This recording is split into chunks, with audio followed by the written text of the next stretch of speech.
پیری مریدی بدترین توہین آدمیت ہے اور بدترین تکبر کو منوانا ہے پیر کی طرف سے.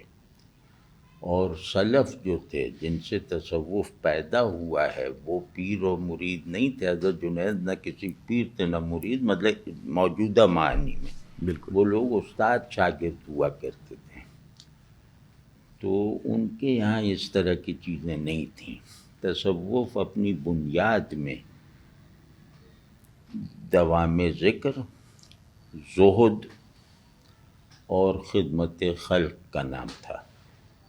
اس کے جو اولین مظاہر ہیں نا، اور اگر اس کو ہم بالکل مختصر ایک ڈیفینیشن میں دینا چاہیں، بیان کرنا چاہیں ایک فقرے میں، وہ ہے اللہ سے تعلق اور اللہ کی مخلوق سے تعلق کے ان آداب کو قلب اور نفس کی پوری آمادگی کے ساتھ نبھا دینا جو آداب خود اللہ نے سکھائے ہیں رسول اللہ صلی اللہ علیہ وسلم کے ذریعے سے دکھا کر. یہ پورا تصوف ہے اور یہ غالباً پورا دین ہے.